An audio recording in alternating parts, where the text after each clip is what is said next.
So I have the privilege of introducing the next session of Brussels Forum, which features a conversation with Senator John McCain and Minister Didier Reynders. And of course, the focus of our conversation has been the transatlantic relationship. And when we think about that relationship, it's a strong partnership that's based on values and interests. We think of a strong military alliance, deep economic and business ties. But when we think about that, partnership or alliance fundamentally rests on trust. And the most effective way to build trust is relations between people. And that trust rests on people like our two speakers. Senator John McCain has been a dedicated champion of strong transatlantic ties throughout his career. The fact that he's here with us today is just one small example of that. Minister Reynders has been a wonderful partner for GMF in Brussels Forum. He's joining us today for the 5th time. And some of you who were here last year will remember the sobering conversation we had on this stage about terrorism that turned out to be tragically prescient 2 days later. So it is a great honor to welcome both Senator McCain and Minister Reynders back to the BF stage.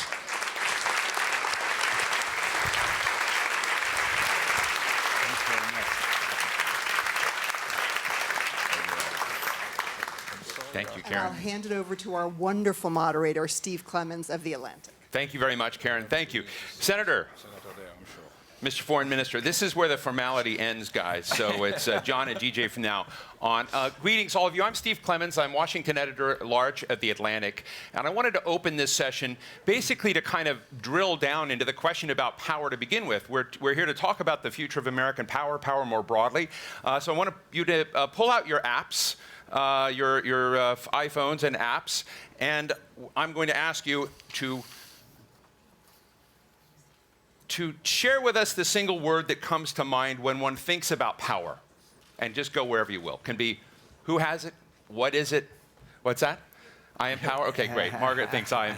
That's Margaret Carlson. I think John McCain, but technically that's 2 words. But go ahead and one word that comes to the word power. What do we get here? Arrogance, responsibility, oppression, military, corruption, influence.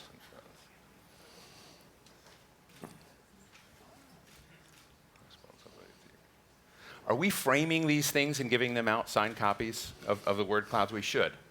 Be a good fundraiser, Mark. Corruption, interesting. Abuse, balance. This is a really great word cloud. Women, I agree. Leadership. There we have. There's our word cloud. And then in our second bit here, I want to ask another question. And this is, as we think about the future of the world, the future of where we're going, I think I'd like to know in this room, generally, to take stock of who you think, which power, which nation is going to lead on global transnational problem solving. Is it the United States? Is it China? Is it Russia? Is it the EU? We really should have Estonia up there, and I'm sorry that we don't. It may be Estonia, it may be the right answer, but of these 4, as you project ahead and you're serious about it, which power, given where we stand today, do you think will lead on global transnational problem solving? 4. Number 4, European Union. You couldn't exactly keep your job if you said China or something. Oh, it's fine. Wow. It's fine here. That's interesting. Russia. All right. Russian ambassador The is lines not have here. been drawn. The lines have been drawn. So we're exactly split between the United States and China. Fine. I'll provoke us into thinking for a few minutes, and I'm going to ask DJ Reynders to follow, and then let's engage in discussion. Senator McCain, the floor is yours. On power? Yes, well, on the future of America and American power. Well, I think that we can't consider American power without considering the fact that the New World Order that was established following 2 horrific holocausts and the worst conflicts in history, if you want to gauge it by numbers of killed, size, dimensions, that New World Order was established and functioned largely in the cause of peace and prosperity for more than 70 years. We now see that New World Order under a type of strain that is never seen before, whether it be refugees, whether it be the breakdown of the rule of law, whether repression of freedom of the press, governments becoming more and more dictatorial even in Europe, the rise of China, the 6 million refugees and 400,000 killed in Syria, and all of the old standards that we observed for 70 years, which made the last 70 years one of the greatest periods of peace in the history of the world, is now under strains that I believe we have not fully appreciated the dimensions of, nor are we right now adequately addressing. Mr. Foreign Minister. I'm hoping that it will be possible to continue to work together between the European Do you have Union. your doubts? Oh, I have listened to many comments about the necessity maybe to have more bilateral relations than multilateral relations, or I'm convinced that we need to go further with some multilateral approach, but with a leading role of the US and a leading role we have seen on the screen, also from the European Union. And it's very important to try to continue to do that. I said to the senator just before to come to here that in Belgium we are very convinced that it's needed to have a regional integration in Europe, but also to work together with the US and with other partners because of the past. We have an history in Belgium, and our history was to provide battlefields to all the neighbor countries. Napoleon was 2 centuries ago in Waterloo, but the First World War, the Second World War, and so it's needed to us to have a peaceful process. And due to the European Union, it was possible to have a peaceful process in so many decades, but also due to the NATO and the alliance that we have, and maybe also the United Nations. Of course, now we have global challenges in the world, and I'm very proud that we will have the opportunity to organize the first summit in May in Brussels for the NATO with the new president in the US. But we need to do the same in many different other international fora. And so it's not a provocation, it's maybe a question to see if it will be possible to work together in the next years, also in the different multilateral organizations, maybe with some change, maybe with some discussions about... So let me ask you a quick question about this. When Karen opened the session, she said what's very key in relationships and thinking about power and alliances is trust. I hear in your comments a doubt about trusting the United States, that you're in a wait-and-see mode, maybe. So I'm interested in how thick and palpable that doubt is that you hold right now. Not to have such doubts about the capacity to work with the United States. I'm sure that we will work together, but not just to work together on in the bilateral relations, but also in some international organizations. To be very concrete, I have listened to some comments about the NATO some times ago during a press briefing. Fortunately, I've had the opportunity to have a bilateral meeting with the Vice President, with Mike Pence.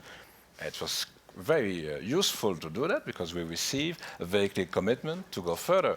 We'll have next week the first ministerial meeting in the NATO with Rex Tillerson.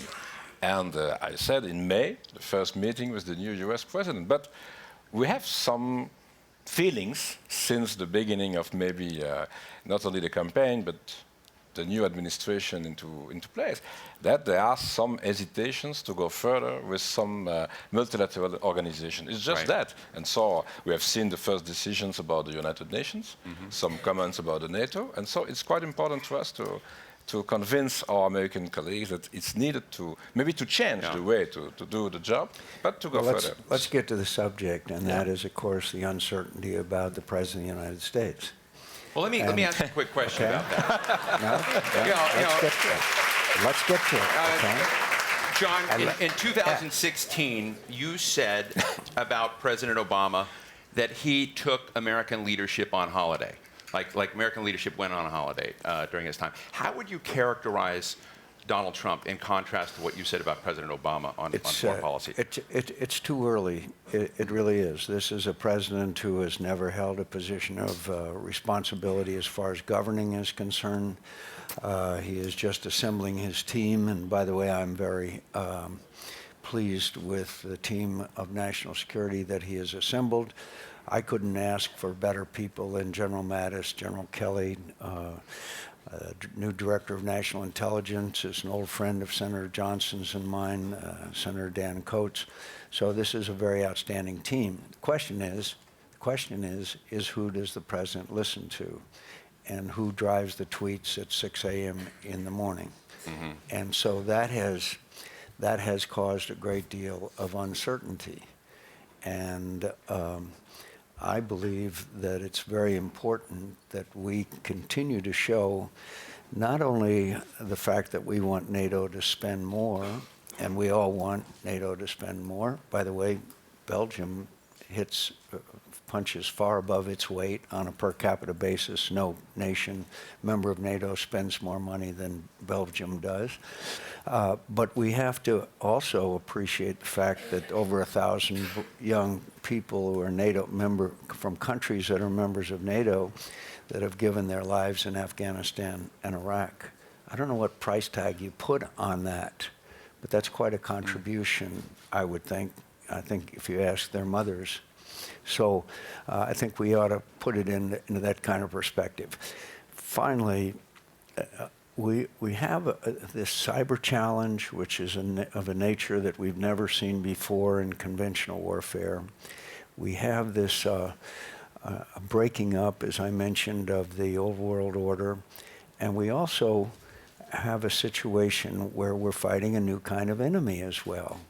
Who would have thought at the first Brussels Forum that we were going to have attacks in the streets of Brussels? No one, not one of us thought that. And so all of those put together constitute an enormous challenge, and therefore we have to rely, in my view, on NATO, but we also have to have a NATO that adjusts to the new challenges that I just described. We have a lot of drama playing out in the United States today about Russia and its influence. I was looking for Fox News the other day and found Turner Classic Movies instead last night on the TV here. And there on TV was the great John le Carre inspired film Tinker Tailor Soldier Spy, where you learned about Andrei Polyakov, moles. And it raises the fundamental question. I'm wondering, do you yourself worry that Russia owns a significant portion of this White House? No, I don't worry about that. I do worry about the Russian role in our elections. As we all know, no one disputes the fact that the Russians tried to affect the outcome of our election. I don't think they succeeded, and I've seen no evidence that they did succeed. But the fact that they tried constitutes, if you can change the result of an election, you can deal a death blow to democracy because it's based on free and fair elections. And we see them playing in France now, as you know. We see them playing in Germany. And so we have to understand that this is, when we use the three words, act of war, sometimes a little fast and loose, but I'm not saying it's an act of war, but I am saying it's an act of destruction that is certainly more lethal than dropping some bombs.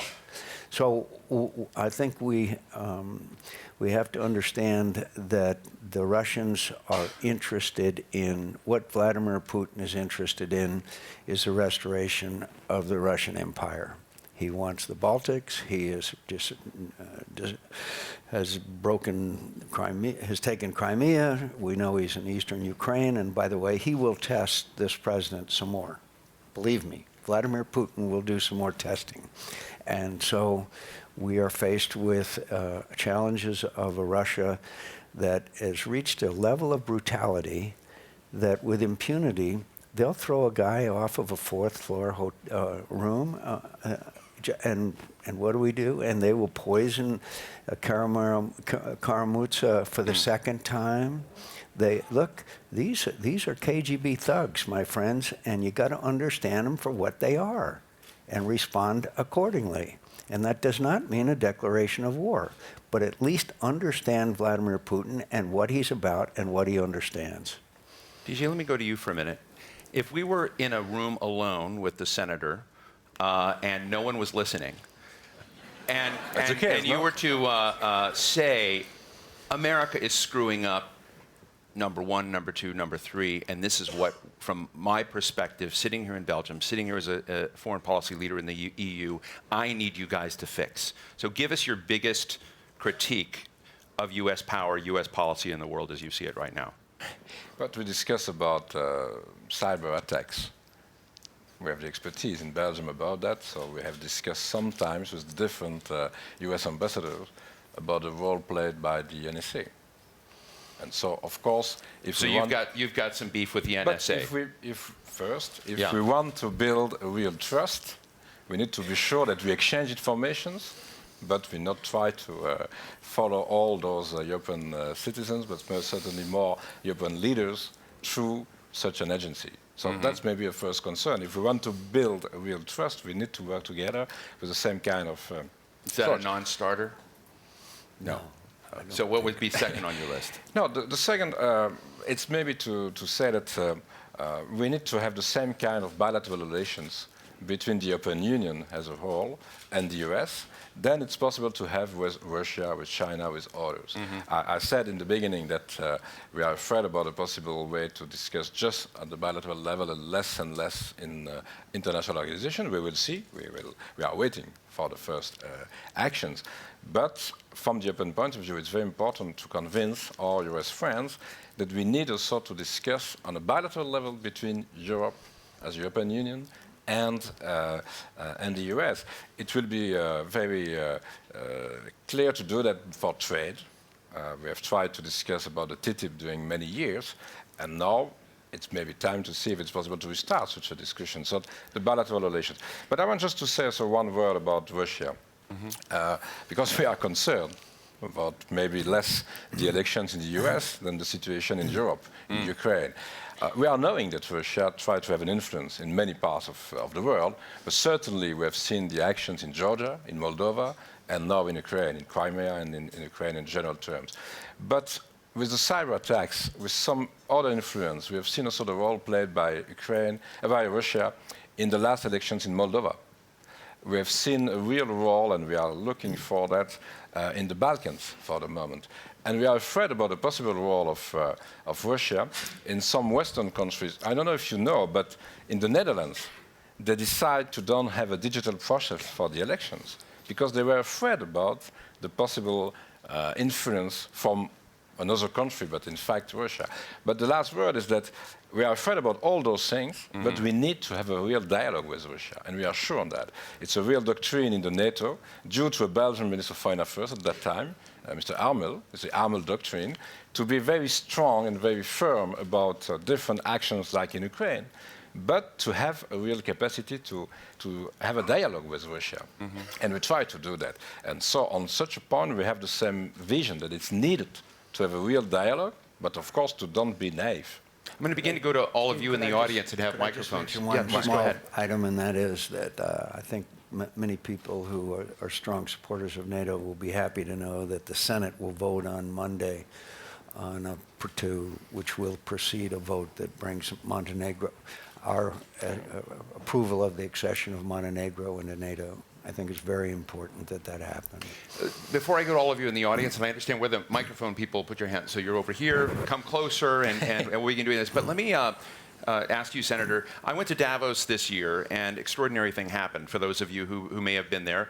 Xi Jinping attended, and basically, you know, for the first time you had a Chinese leader go into Davos and say, you know, you may worry about global markets and global free trade, and you may worry about climate change, but don't worry, China's here. And you saw Xi Jinping say, essentially, don't worry about America's seeming negligence of these issues. We're going to take over and help deliver these global public goods that much of the world has become dependent. And I'm interested, Senator, if you had been there, how you feel about that, how you feel about China. Do you feel good that China is going to stand by global trade? Well, thanks to our abandonment of TPP, they may take over Asia-Pacific trade. One of the worst decisions that's been made in a long time, my friends, is both candidates in the last presidential election saying that they would not support TPP. None other than the Prime Minister of Singapore told me he said, "You're finished in Asia." And we're seeing now the Chinese having their own TPP, as you know. Look, Mr. Xi believes that the last 200 years were aberrations of history, that he believes that the traditional and future role of China is as of the dominant power in the Asia-Pacific region. And filling in these islands is the best example of it. Now they have aircraft carriers. Now they are continuing much of their military buildup, which is rapid and impressive. I do not predict a war with China or confrontation, but I believe that the Chinese are acting in a fashion which should alarm all of its neighbors and us as well. Which do you worry more about, China or Russia? Russia, by far. But in the long term, I worry more in the long term about China because, you know, Vladimir Putin is playing a weak hand more cleverly than anyone I've ever seen on the world stage. He's got the 15th largest economy, and he's playing a role everywhere.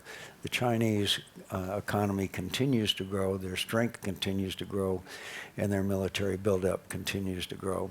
The Chinese acquisition and use of an aircraft carrier is the best statement from a pure military sense about their ambitions. Great. Thank you. Christoph von Marschall. And make it brief. We're going to go lightning round. I just want to pick up the word trust. We have only asked about the trust of the Europeans in the new American administration. I think it's also fair to ask Senator McCain the other way around. How much trust do you have in the EU's ability for leadership and to following through when they make decisions? Where are the limits, and to which degree do you trust the EU? Great question. I trust the EU. I'm still wondering what the overall effects of Brexit will be, and whether now we'll see Scotland, whether we'll see other countries wanting to take that same path. But I think I have great confidence in the EU. I think it's one of the most important alliances. I think it has been the best twosome of the EU and NATO probably in history, and this world order that I described could not have possibly been maintained without the EU and NATO. You happy with that answer? Of course, I trust the European Union, but this was not a question. Just want to see if you were going to complain. No, but we have a lot of things to do. We are just now 60 years after the Treaty of Rome. There's a summit in Rome today, and it's very important to show to the US colleagues, but to many others in the world, that we are going further.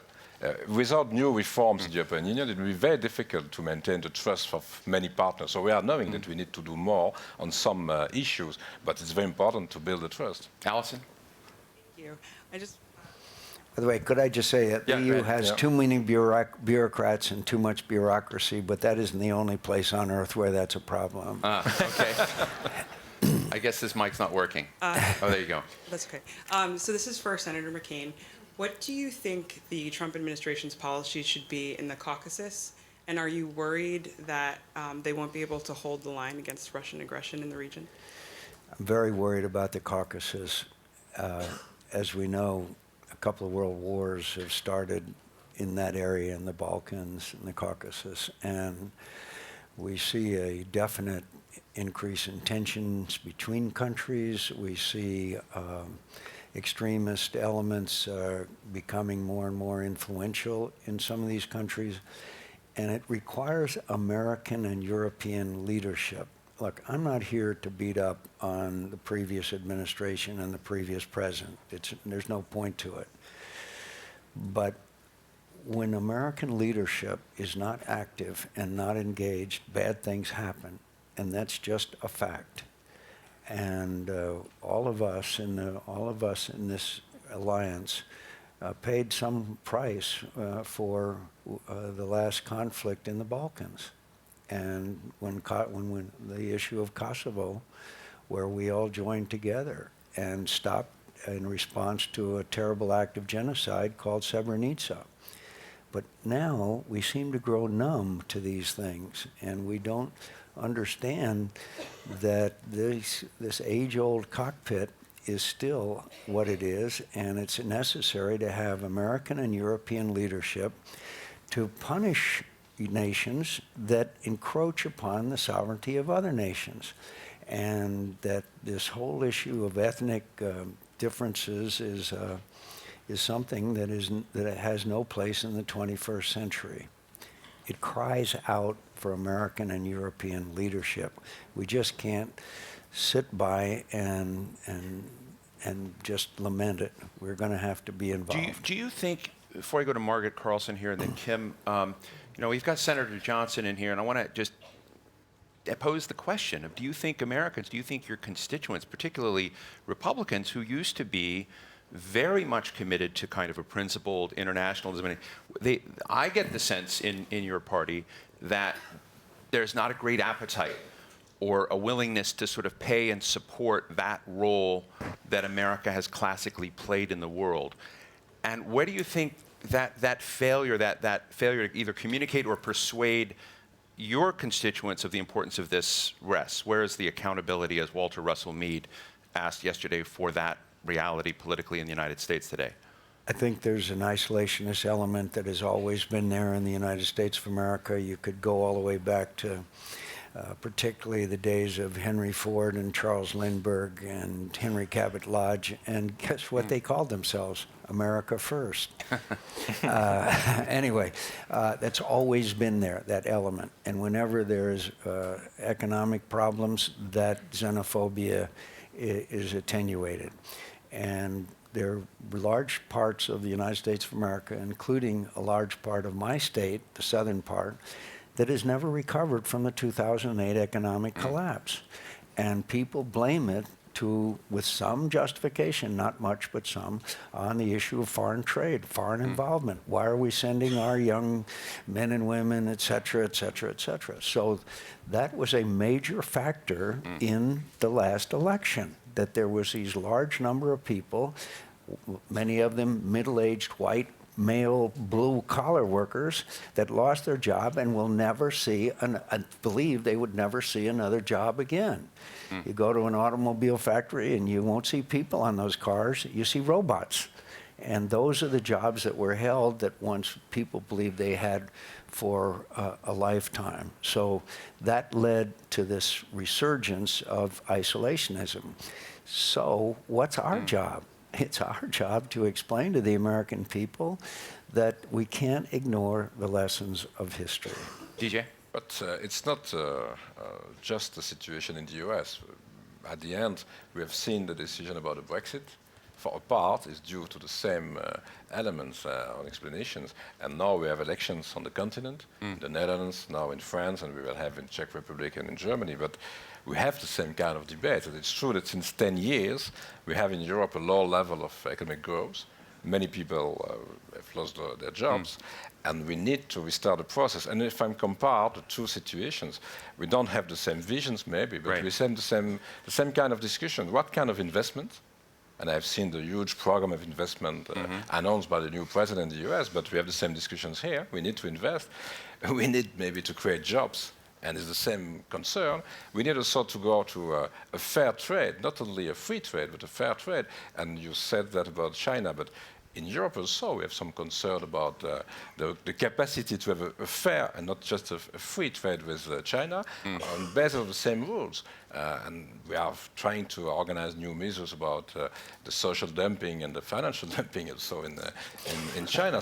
So we have kind of same situation, but we need to explain more to the citizens that it's possible to come with some solutions on all those issues.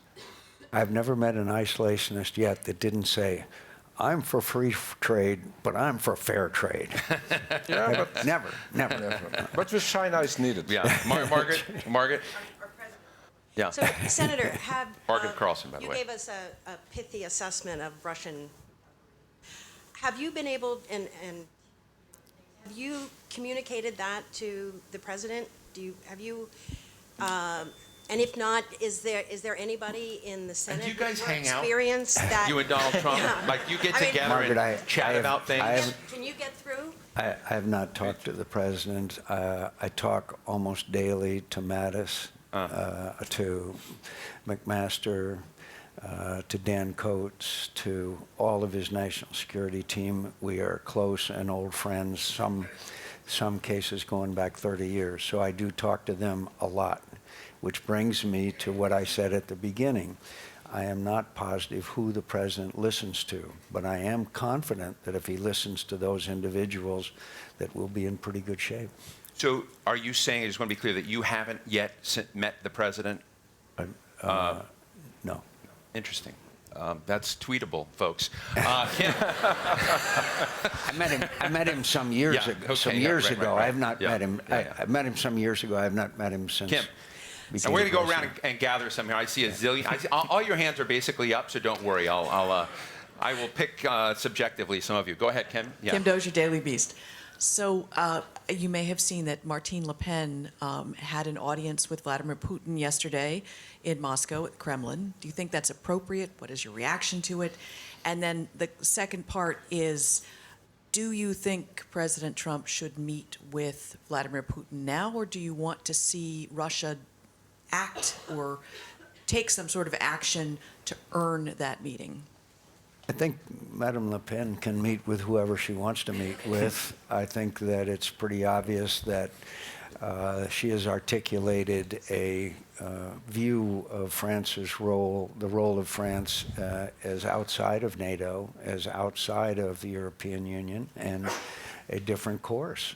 She has made that very clear in her campaign. So, and as far as when the president and Vladimir Putin should meet, I can't give that kind of advice to the president, except that there's nothing wrong with meetings. At the height of the Cold War, Ronald Reagan and Brezhnev met. I'm not against meetings, but the best way to go to a meeting is with a strong hand.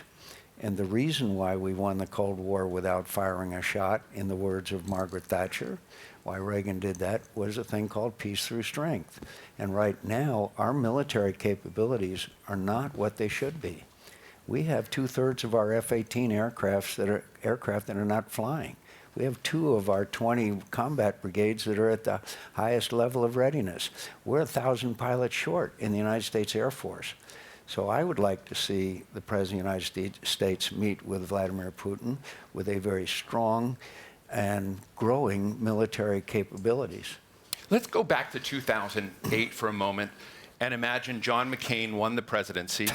And your guys, I guess, the Steve Schmidt, John Weaver, some Rick Davis, your big advisors, and you learned that one or more had been paid agents of foreign governments.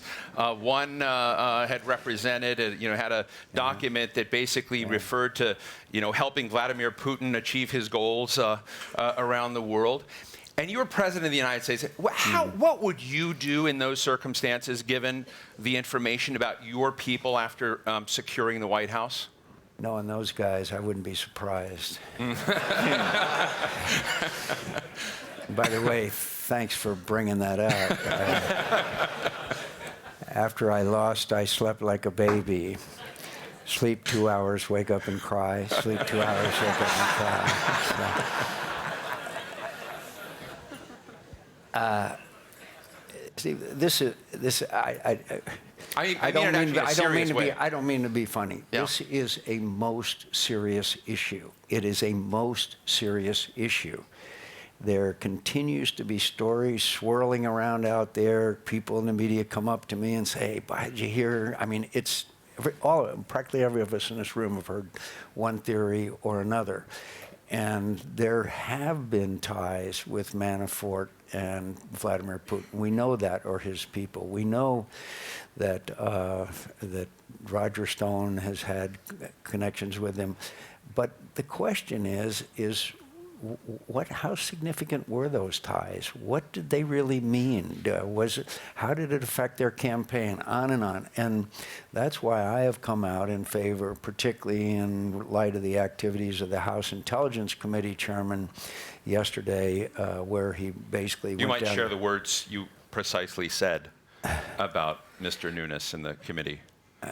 I forgot. Well, It's bizarre. I you know, think. I actually think you said that they're significant. You have significant concerns now about their ability to. Oh, I Yeah. have significant concerns about the Intelligence Committee's ability to get to the bottom of this issue. And we need a select committee. We need to get some of the brightest people either outside of the Congress or inside the Congress, put them together and give them the charter, because right now there is great skepticism as to whether actually the Congress can conduct an investigation in a thorough and efficient fashion. And by the way, the Senate Intelligence Committee, Richard Burr and Senator Warner get along rather well. They don't have to seem to have this split that is this With case Schiff in the and Nunes. House. Yeah. Yes, sir. Thank you. Senator McCain, Brandon Scott, City Councilman in Baltimore City, thank you for your service, sir. The great city. Yes, sir. Its position of being a I went leader... to school near there. Where'd you go? Naval Academy. Oh, yes, sir. Quick question. We're going to lightning round. So, Yes, sir. Yeah. Its position of being a leader in fighting for the rights of all people is strongly connected to America's power and influence. With the President of the United States speaking and acting in such an extreme manner against this, extreme populist manner, how can America continue to hold on to its place of power in the world? Well, I think I'm not sure I agree with the principle behind your statement. I have disagreed with the president-elect. Everybody knows that, and I'm not embarrassed about that, particularly when he made a severe criticism of the family of a young man named Khan, who was killed by an IED and gave up his life to save others. Right. And it's just well known. I believe again, I can only repeat, the people around the president as far as national security are concerned, and their commitment and their sacrifice and their lifetime of service in the military and in positions of responsibility gives me great confidence in them. But I know also that there are statements and sometimes well, not so much policies, but comments that come from the White House that clearly indicates that Mr. Bannon is the one who is having a significant impact on the president's either statements or thinking. And that is of concern to me. I just have to say honestly. But I also believe in the good judgment of the American people, and he was elected, and I have to respect that. Now, I was reelected, so it doesn't mean I always have to agree with it. But at the same time, I've got to give him every opportunity to succeed. And right now, the stakes are probably higher than they've been since the end of the Cold War. Fascinating. Trudy Rubin. And what I'm going to do is work around the room before I have them respond. Just gap a few, and then, so make them fast. Yeah. Speaking of Mr. Bannon, he's expressed great admiration for the Le Pen family. In her visit to the Kremlin, Marine Le Pen reportedly said, "It is now the age of Putin and Trump." Do you believe that that is the right way to characterize this age? And if Bannon had his way, he obviously wants to follow the lead of Le Pen. So how much does that worry you? Thank you. So we have age of Putin and Trump right here. And you've got a mic there. Okay, great. Yeah. Senator McCain, you stress about that Putin foresees the restoration of Soviet power. Do you entertain the possibility that before the US election and their obvious attempt to interfere, Russian border in Georgia faced the same scenario in Georgian parliamentary elections in 2012, turning an anti-Russian stance into the Russian loyal government? Thank you. And tell us your name. Pekka Kirja, former policymaker from the Ministry of Defense of Georgia. Thank you. And right here.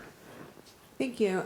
Senator McCain, It's a pleasure, and thank you for being here today. My name is Athena Solomon. I am a state representative in Arizona, and my concern is with the future and security of Arizona, specifically on immigration policy.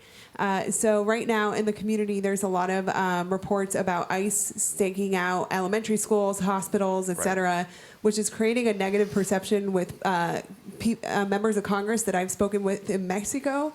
They're concerned that this is creating a negative perception of America in Mexico, so not only threatening security for the residents who live in Arizona, but also so I'm going to trade cut it off there. agreements. So ICE and immigration, yeah, right Thank here. you.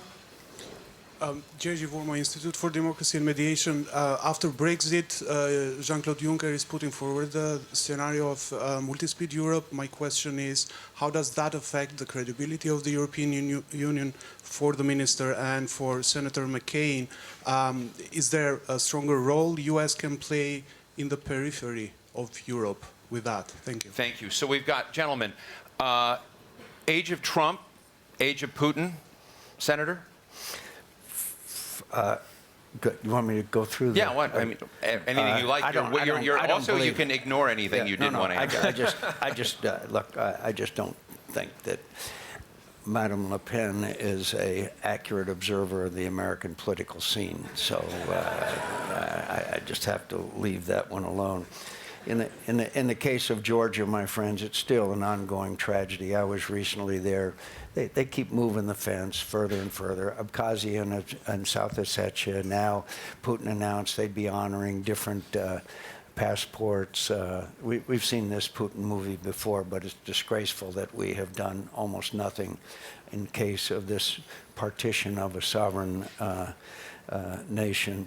On the issue real quick, in case you missed it, Lindsey Graham and I did an hour-and-a-half-long CNN town hall meeting, and this issue came up. And there was one woman that stood up and said, "Look, my daughter and I were brought to this country when she was a child, and now do you want to send my daughter back to Mexico because she was brought here as a child?"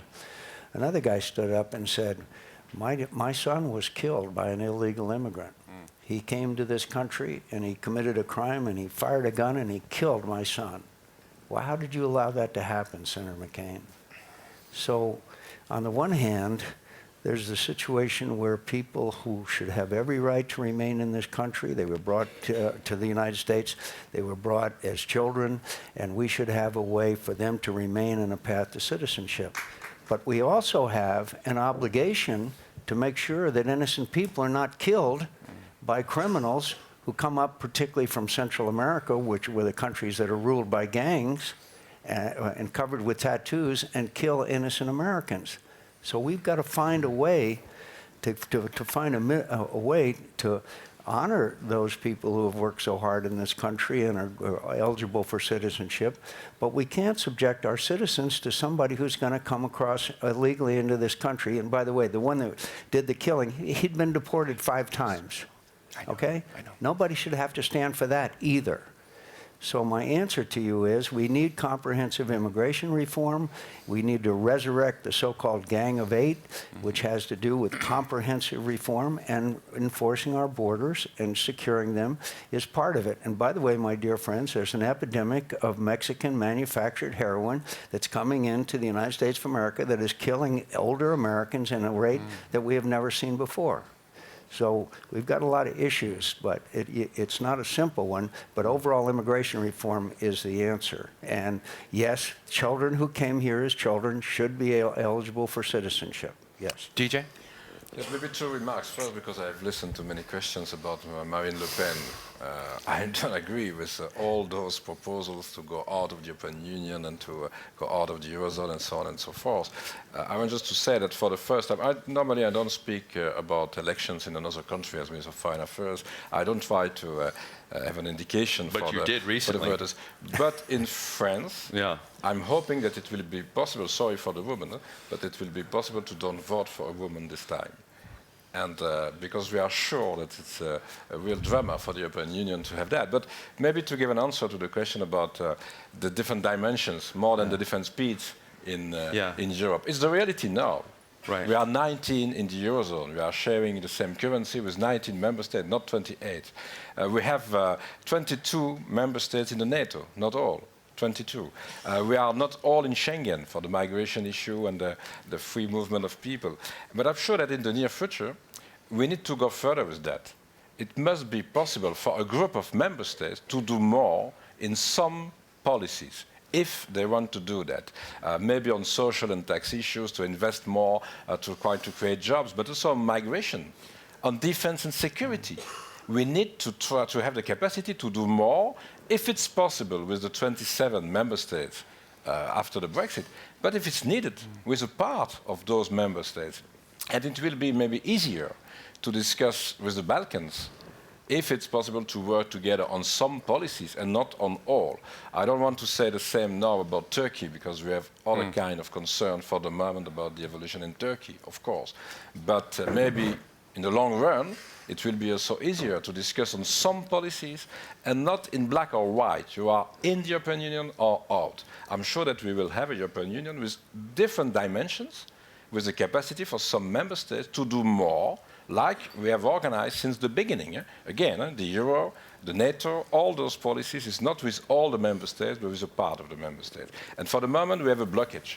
And so to go further, we need to have the capacity to move with a part of the European Union if it's needed. Bill, briefly. A question for Minister Renders. We have a president who speaks now of the European Union as a competitive rival and disparagingly about NATO. In the previous administration, there was the pivot to Asia. Do you see us entering an era of history where that could be called the post-American Europe, and what steps does the EU need to take? We need to do more, maybe in some policies. I said that in the previous answer, but in the NATO, we are knowing that we need to do more on the European side, and it's not new.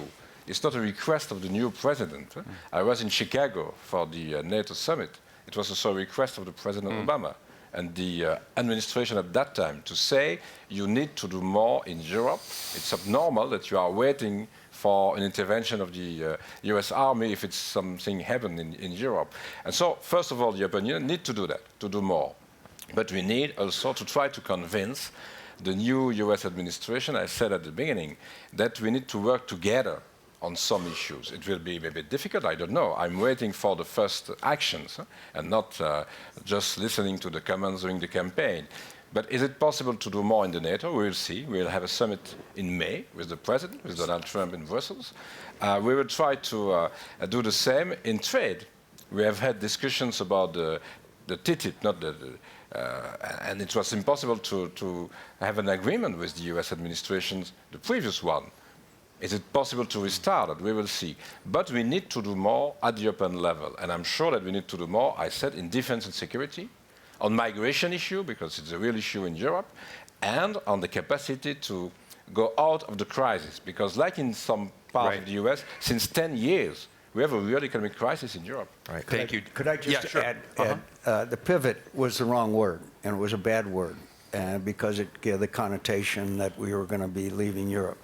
Smartest thing I think that this last administration did, one of the smartest things was the European Reassurance Initiative, the ERI. Yeah. And if you talk to our Baltic friends and you talk to our Polish friends and you talk to others, they are so happy that we now have American troops, forces, moving in and out, training with their militaries. The ERI should not only be maintained, but it should be expanded. And we are taking part in that. Jonathan Capehart. We are taking part, yeah. Senator McCain, Jonathan Capehart from the Washington Post. I know you. Okay. Never know. I don't think I'm alone, at least among the American journalists here, to learn that you've not met with the president.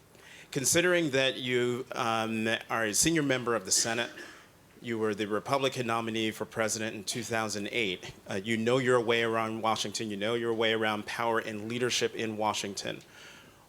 What are three of the things that President Trump needs to learn in order to be an effective president of the United States? I think, first of all, reach across the aisle. You know, one of the great strengths of Ronald Reagan is that Ronald Reagan reached out to the Democrats. Some remember him as a hardcore Republican, probably his best friend in the Congress was a liberal Democrat by the name of Tip O'Neill. So the first thing, I think, outreach. And that applies right there, this issue of Obamacare. As you know, in 2008, Obamacare was passed with nothing but Democrat votes. Now, Republicans are trying to repeal it with nothing but Republican votes. So the first thing I would say is do some outreach. Get to know some of these Democrat leaders. You can find common ground in some areas. Second of all, I would try to listen to these very bright and intelligent and experienced people he's got in his national security team and develop a real strategy to counter Russian expansion, the Chinese behavior, especially cyber, so that we could develop a strategy much like we did in 1981 when President Reagan became President of the United States. And I guess third of all, stop tweeting. That's a tweetable moment as well. Because thank you. John, before I go up here, let me ask you both for a minute.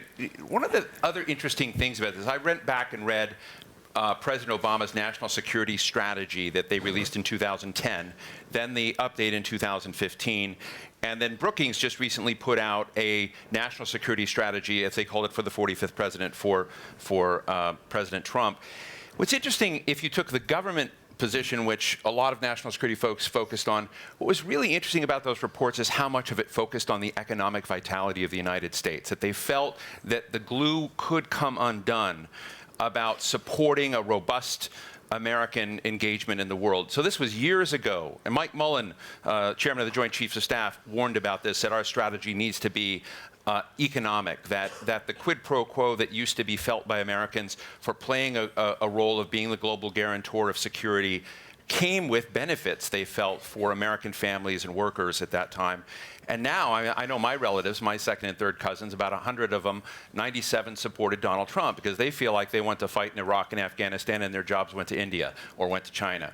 And so I'm interested, when you look at the Brookings report only barely touches on the economic issues. And I'm wondering, Senator, you're one of the most important national security icons in America, whether or not to get national security right, you actually do have to kind of figure out that economic dimension again, or you won't get the support. Yeah, the 800-pound gorilla is the debt and the deficit. We all know that, okay? Everybody knows that. But you are seeing now an upsurge in our economy. Our stock market is going up. We are seeing a different, these people that gauge attitudes about the future. Why is that? Because we're dismantling this regulatory apparatus, which was put on literally hundreds of regulations that applied to small businesses and large, and we're repealing them, unfortunately, one by one. That's given a burst of optimism on the part of small business people, especially. Look, they were even regulating how many hours a certain employee could work a week versus it's just crazy stuff. And small business people, as you know, can't afford to hire a tax lawyer.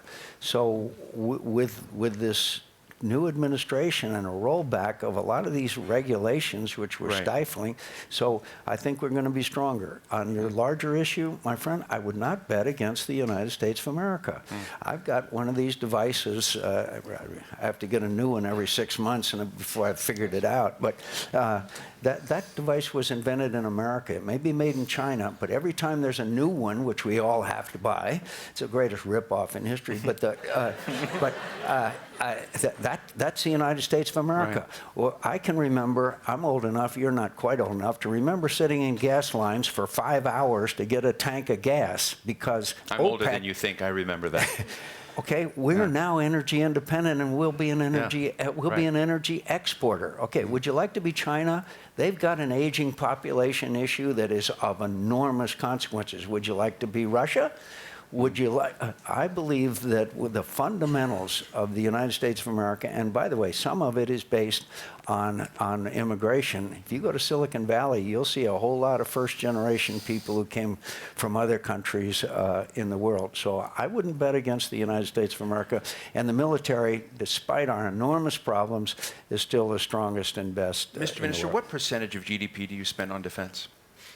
We are just around 1%. 1%. Are you irritated by the kicks to jump up to 2? No, we need to do Yeah. more. I said that, Yeah. but we need to do more with a real capacity to invest. Just to say one word about the economy. That's a commitment from the Belgian government, Yes, right of course. there. And we have started a process to have Do you new tweet? equipment. Yes, of course. And John, I know you tweet, but you want Trump to stop tweeting, but you do tweet, right? But if I we follow want to, you. If we want to have a transatlantic relation, we need to tweet. Maybe I should have said, stop tweeting on major issues that. But just one word, because you spoke about the economy. We have the same kind of concern in Europe.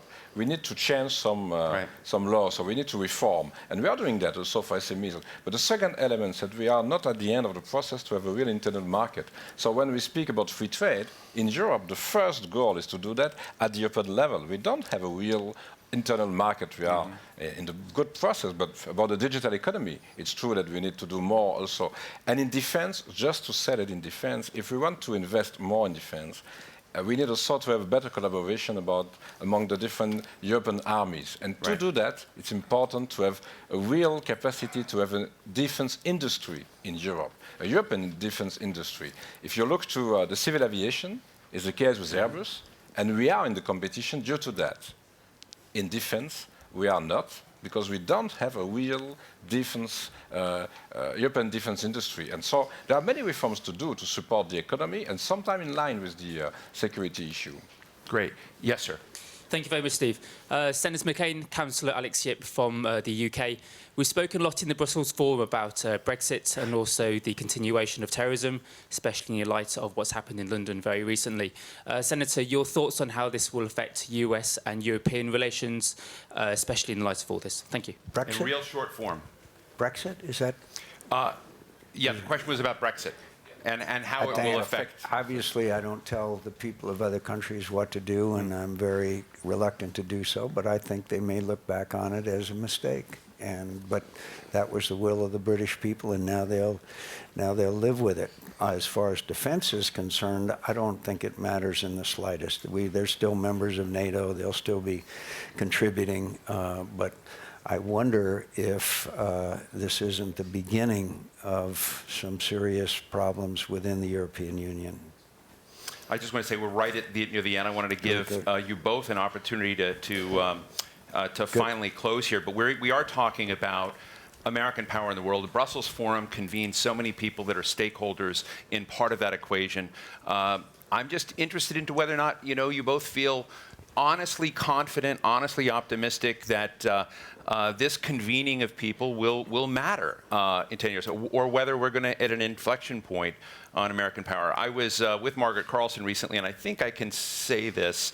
We both happened to meet a liberal U.S. senator who will not go named, who said that 3 people were the bulwark who were standing and protecting the institutions of American democracy: John McCain, Lindsey Graham, and James Comey. And that James Comey part was really striking, coming from a liberal. So I just want to kind of put it, whether or not the fear people have right now, the sense that things are really on edge, is going to have to force us to think about America actually moving in a different direction. So final thoughts, Senator, final thoughts, Mr. Foreign Minister.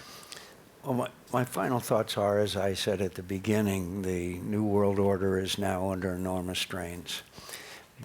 And I think there are going to be very, very difficult times. By the way, small example, we'll take Mosul, we'll take Raqqa, but there's going to be a whole lot of bad people that are going to be coming any place they can to do bad things. Don't think because we take Mosul and Raqqa that this challenge is in any way near the end of radical Islamic extremism. You just saw the example of that in the last couple of days. So we are in a titanic struggle with the forces of radical Islam. And that's something we're going to have to learn to not live with, but cope with. And it requires greater cooperation. It requires greater interconnectivity like never before between all of our nations who are fighting against this. Second of all, I think that we have to understand that this cyber warfare is a new challenge. Third of all, with all of our troubles and all of our strains and all of the problems that we have, I have a fundamental belief in the goodness of man. I remember the speech that William Faulkner gave when he received the Nobel Prize for Literature back many years ago. He says, "I refuse to give up on mankind." I think there's still enough good things going on in the world, and I think there's enough good people and good leaders. And I'm happy to see in our Congress that we're getting a new group of young leaders that will be eager to see me retire. And so, I think our institutions are strong. I think the challenges are great. And we've been through more difficult challenges, but it argues for greater and stronger relationships across the Atlantic. DJ, can you beat that? Yes, because we have a list of global challenges, and we need to face a lot of challenges together. Of course, we need to first to do our job. I've given an answer about the European Union. There are many things to do at the European level before to speak about others and other partners. But if it's possible to do the job, we need also to engage with the new administration. It's true that we have had during the campaign and maybe just after some concern about a possible other evolution in the US. And now our task is to engage. And thanks to you, it's possible to do that in such a room, but it's also very important to do that with the new administration. And I said we will have a first NATO meeting at the ministerial level next week. In May, it will be possible to receive Donald Trump as new president. But it's very important to us to try to convince the new administration that there are maybe some jobs to do at the national level, but there are also some very important things to do together. And in the NATO, it's true, but it's not the only one place. And of course, the fight against terror is maybe the most important. I was here 1 year ago, just before the terrorist attacks in Belgium, but I have said that it was needed to fight against those terrorist groups with military actions together in a coalition, with some humanitarian actions, because there are many displaced people in the world, but also at the political level. And together, it's very important to try to have a political solution for many conflicts around us. And so we need to engage also with Russia, for Ukraine and for others, but we need also to engage with the Islamic world. Right. Because if we don't have the capacity, just to conclude in the next months or years, to organize maybe not a Yalta, maybe not the same process as in Helsinki, but with Saudi Arabia and Iran, to have a real discussion in the Islamic world between Shias and Sunnis, we will stay with such a situation for a long period of time. So it's better to engage together on that. Could I remind you the words of Chairman Mao, who said, "It's always darkest before it's totally black." On